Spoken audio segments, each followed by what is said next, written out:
ನಿಮ್ಮೆಲ್ಲರ ದಿನ ನಗುವಿನಿಂದ ಸ್ಟಾರ್ಟ್ ಆಗಿ ನಗುವಿನಿಂದ ಎಂಡ್ ಆಗಲಿ. ವಿಡಿಯೋ ನೋಡುತ್ತಿರುವ ಎಲ್ಲ ನನ್ನ ವ್ಯೂವರ್ಸ್ಗೂ ನಮಸ್ಕಾರಗಳು. ನಾನು ನಾಗವೇಣಿ ರಾಜ್. ನಾವು ಇವತ್ತು ಯಲ್ಲಮ್ಮ ಗುಡ್ಡಕ್ಕೆ ಹೋಗಿದ್ವಿ ಬಡ್ಲಿಗೆ ತುಂಬ್ಸಕ್ಕೆ ಅಂತಂದು ಹೇಳಿ. ಸರಿ, ಹಾಗಾದರೆ ನಿಮಗೆ ಅದನ್ನು ಶೇರ್ ಮಾಡೋಣ, ತೋರಿಸೋಣ ಅಂತಂದು ಹೇಳಿ. ನಾವೇನೇನು ಮಾಡಿದ್ವಿ, ನೀವೇನೇನು ಮಾಡ್ತೀರಿ ಅಂತಂದು ಹೇಳಿ ಕಮೆಂಟ್ ಮಾಡ್ತೀರಾ ಅಂತಂದು ಹೇಳಿ ನಾನು ತೋರಿಸ್ತಾ ಇದ್ದೆ. ಹಾಗೆ ವಿಡಿಯೋ ಸ್ಕಿಪ್ ಮಾಡಿದೆ ನೀವು ಎಂಡ್ವರೆಗೂ ನೋಡಿದ್ರಿ ಅಂದರೆ ನಾವೇನೆಲ್ಲ ಮಾಡಿದ್ವಿ ಪಡ್ಲಿಗೆ ತುಂಬಿಸೋದು, ಯಲ್ಲಮ್ಮ ಗುಡ್ಡಕ್ಕೆ ಹೋದಾಗ ಏನೆಲ್ಲ ಆಯಿತು ಅಂತಂದು ಹೇಳಿ ನಾನು ಹೇಳ್ತಾ ಹೋಗ್ತೀನಿ.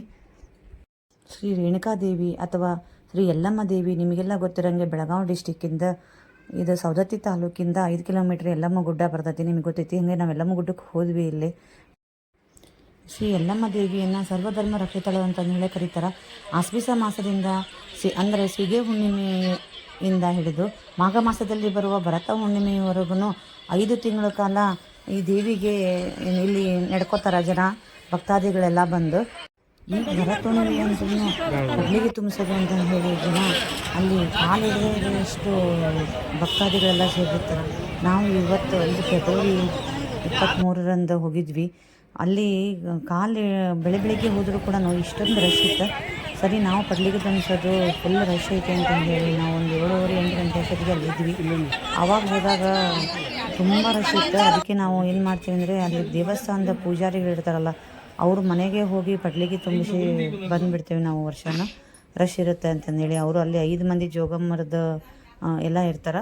ಆದರೆ ನಮ್ಮದು ಮನೆಯದು ಒಂದು ಪಡ್ಲಿಗೆ ಇದ್ರೆ ಅವರು ಒಂದು 4 ಪಡ್ಲಿಗೆ ತಗೊಂಡು ಬಂದುಬಿಟ್ಟು ಮತ್ತೊಂದು ಮಾತಂಗಿದೊಂದು ಎಡಿನ ಹಚ್ಚಿ ನಾವು ಎಲ್ಲ ಪಡ್ಲಿಗೆ ತುಂಬಿಸಿ ಜೋಗಳ ಹಾಡಿ ಅಲ್ಲಿ ಬರ್ತೇವೆ.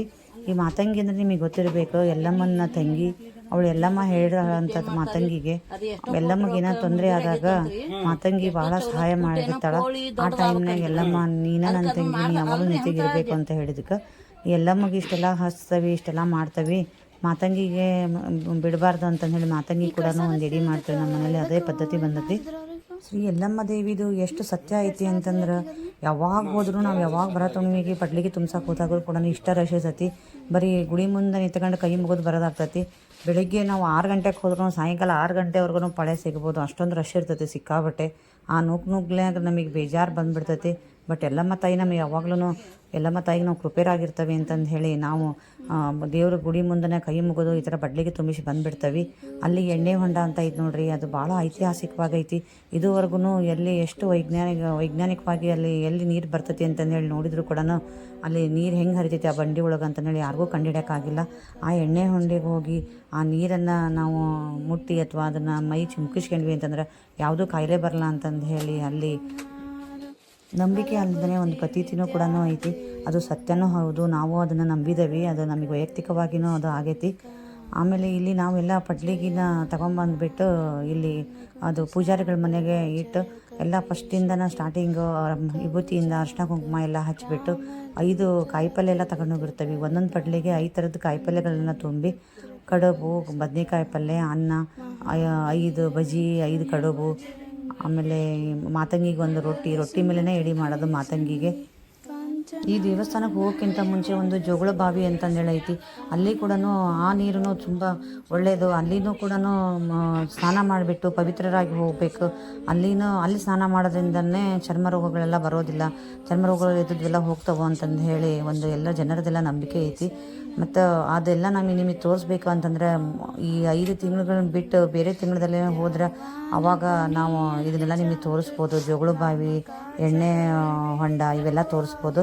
ಆಮೇಲೆ ಮತ್ತು ಪರಶುರಾಮದ ದೇವಸ್ಥಾನವೂ ಐತಿ. ಆ ಪರಶುರಾಮದ ದೇವಸ್ಥಾನದಲ್ಲಿ ತೊಟ್ಲ ಇರೋದ್ರಿಂದ ಆ ತೊಟ್ಲ ತಗೋದ್ರಿಂದ ಯಾರಿಗೆ ಮಕ್ಕಳಾಗಿರಲ್ಲ ನೋಡು ಅವ್ರಿಗೆ ಮಕ್ಕಳಾಗ್ತವೋ ಅನ್ನೋ ಒಂದು ಆಸೆ, ನಂಬಿಕೆ ಅದೆಲ್ಲ ಐತಿ. ಅದು ಸತ್ಯನೂ ಕೂಡ. ಇವೆಲ್ಲ ತೋರಿಸ್ಬೇಕಂತಂದರೆ ನಾನು ಮೊದಲೇ ಹೇಳ್ದಂಗೆ ಅದೇ 5 ತಿಂಗಳ ಬಿಟ್ಟು ಬೇರೆ ತಿಂಗಳಲ್ಲಿ ಹೋಗಬೇಕು. ಆದ್ರೆ ಈ ಸರ್ವಧರ್ಮ ರಕ್ಷಿತಳು ಆಗಿರೋ ಶ್ರೀ ಯಲ್ಲಮ್ಮ ದೇವಿ ಏನಂತಂದರೆ ಯಾವಾಗ್ಲೂ ರಶ್ ಇರ್ತೈತಿ. ಬಟ್ ಈ 5 ತಿಂಗಳು ಮಾತ್ರ ನಾನು ನಿಮಗೇನು ತೋರ್ಸೋಕ್ಕಾಗಲ್ಲ. ಮತ್ತು ಇನ್ನೊಂದ್ಸಲ ಯಾವಾಗಾದರೂ ದೇವಸ್ಥಾನ ಹೋದಾಗ ನಿಮಗೆ ಎಲ್ಲವನ್ನೂ ತೋರ್ಸೋಕೆ ಟ್ರೈ ಮಾಡ್ತೀನಿ. ಜಾತಿ ಭೇದ ಇಲ್ಲದೇ ಎಲ್ಲ ಧರ್ಮದವ್ರೂ ಇದು ಪಡ್ಲಿಗೆ ತುಂಬಿಸೋದು ಅದೆಲ್ಲ ಮಾಡಿಕೊಂಡು ಶ್ರೀ ಯಲ್ಲಮ್ಮ ದೇವಿಗೆ ನಡ್ಕೋತಾರೆ. ಅದಕ್ಕೆ ಅಷ್ಟು ಎಲ್ಲ ಕೊಡುವ ಯಲ್ಲಮ್ಮ ಅಂತಂದು ಹೇಳಿ ಹೆಸರು ಬಿದ್ದತಿ. ಹಂಗೆ ಸಿಸಿನಾಳ್ ಶರೀಫಜ್ಜರು ಕೂಡ ಎಲ್ಲಿ ಕಾಣಿ ಯಲ್ಲಮ್ಮ ದೇವಿ ಅಂತ ಹಾಡಿ ಯಲ್ಲಮ್ಮದ ವೈಭವ ಬಗ್ಗೆ ಹೇಳ್ಯಾರ.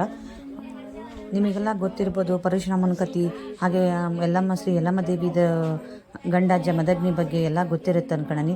ಇಲ್ಲಿ 2 ಪೂಜೆಗಳನ್ನು ಸಲ್ಲಿಸ್ತಾರೆ, ಬೆಳಿಗ್ಗೆ ಒಂದು ಸಾಯಂಕಾಲ ಒಂದು, ಯಾವಾಗಲೂ ದೇವಸ್ಥಾನದಲ್ಲಿ.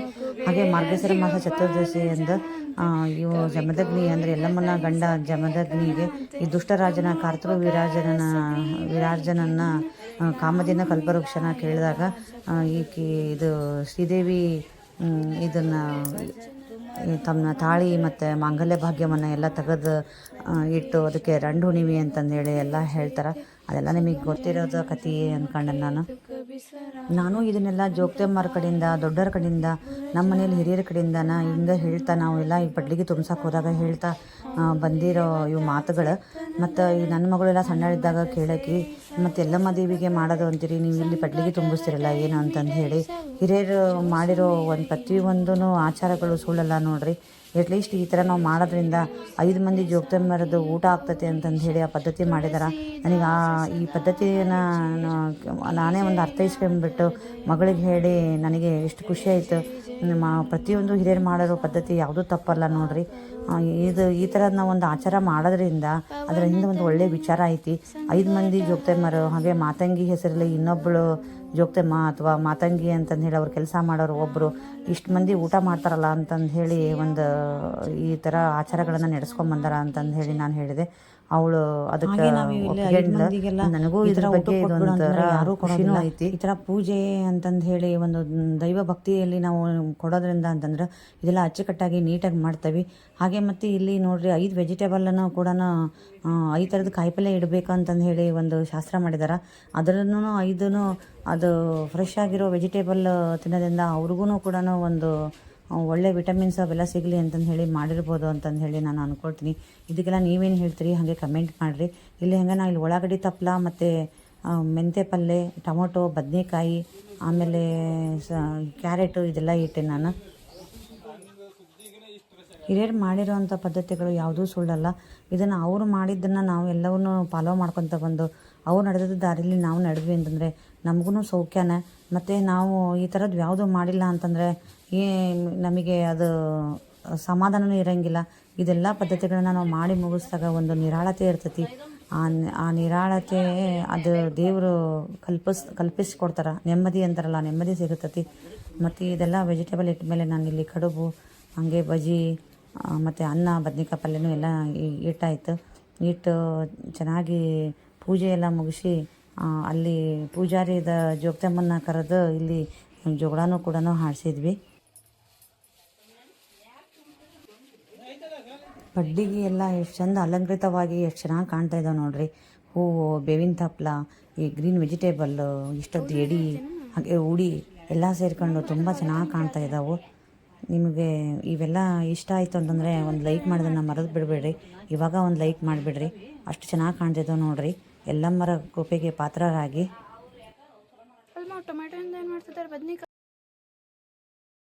ಹಾಗೆ ಇಲ್ಲಿ ಯಲ್ಲಮ್ಮ ದೇವಿಗೆ ಅವಳು ವಾರದ ದಿನ ಅಂತಂದರೆ ಶುಕ್ರವಾರ, ಮಂಗಳವಾರ ಅಂತಂದು ಹೇಳ್ತಾರೆ.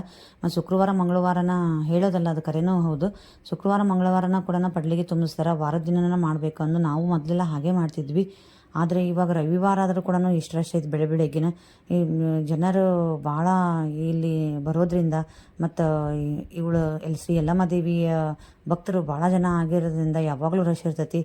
ಮತ್ತು ನಾವು ಭಕ್ತಿಯಿಂದ ಯಾವಾಗ ಮಾಡಿದರೂ ಅದೇನು ತೊಂದರೆ ಇಲ್ಲ. ರವಿವಾರ ಆದ್ರೇನು, ಯಾವ ವಾರ ಆದ್ರೇನು ಅವಳು ಕೃಪೆಗೆ ನಾವು ಪಾತ್ರರಾದರೂ ಸಾಕು. ಭಕ್ತಿಯಿಂದ ಮಾಡೋದ್ರಿಂದ ಯಾವ ದಿನ ಆದ್ರೇನು ಅಂತಂದೇಳಿ ನಾನು ಅಂದ್ಕೊಂಡು ರವಿವಾರನೇ ಹೋಗಿದ್ದೆ. ಮತ್ತು ವಾರ ಇಲ್ಲ ದಿವಸ ಹೋದರೆ ಒಂದು ಸ್ವಲ್ಪ ಪರವಾಗಿಲ್ಲ. ಬೆಳಗ್ಗೆ ಹೋಗಬೇಕು, ಇಲ್ಲ ಸಾಯಂಕಾಲ ಹೋಗ್ಬೇಕು ಲೇಟಾಗಿ, ಅಂದ್ರೆ ನಮಗೊಂದು ಸ್ವಲ್ಪ ನಿಧಾನಕ್ಕೆ. ಇವರು ಪೂಜಾರಿಗಳ ಮನೆಯಲ್ಲಿ ಆದರೂ ಕೂಡ ಸಿಕ್ಕಾಪಟ್ಟೆ ರಶ್ ಇತ್ತು. ಅವ್ರ ಮನೆಯಲ್ಲೂ ಕ್ಯೂ ಹಚ್ಚಿದ್ರು, ನಮ್ದಾದ್ಮೇಲೆ ಇನ್ನೊಬ್ಬರು ಮಾಡಲಿಕ್ಕೆ ಅಂತಂದು ಹೇಳಿ.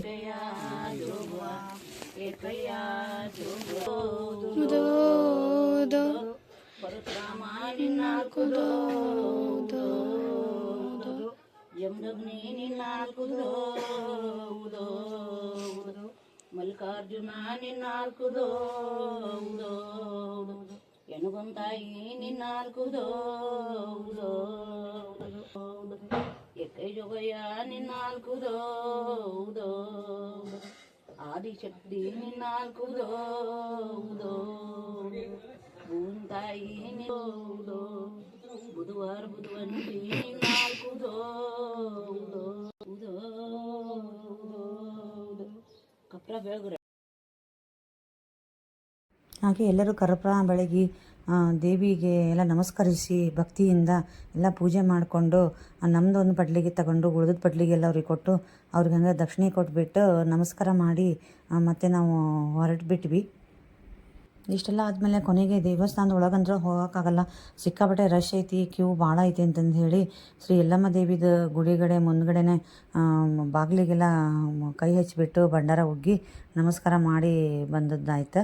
ಮತ್ತು ಇಲ್ಲಿ ಏನೋ ಇಷ್ಟು ಮಾಡಿದರೆ ಎಟ್ಲೀಸ್ಟ್ ಯಲ್ಲಮ್ಮಗೆ ನಮಸ್ಕಾರ ಮಾಡ್ದೆ ಅಂತ ಒಂದು ತೃಪ್ತಿ ಸಿಕ್ತು. ಸರಿ ಲಾಸ್ಟಿಗೆಲ್ಲ ಬರಬೇಕಾದ್ರೆ ಒಂದು ಫೋಟೋ ಸೆಷನ್ನು ಎಲ್ಲ ಆಯಿತು, ಯಲ್ಲಮ್ಮ ಗುಡಿಗೆ ಬಂದಿದ್ವಿ ಅನ್ನೋ ಒಂದು ನೆನಪು. ಹಾಗೆ ಅದು ಇರ್ತದಲ್ಲ ಯಾವಾಗ ಹೋದ್ರೂ ಅದೆಲ್ಲ ಮಾಡಿಕೊಂಡು ಹಾಗೆ ನಾವು ಹೊರಟುಬಿಟ್ವಿ.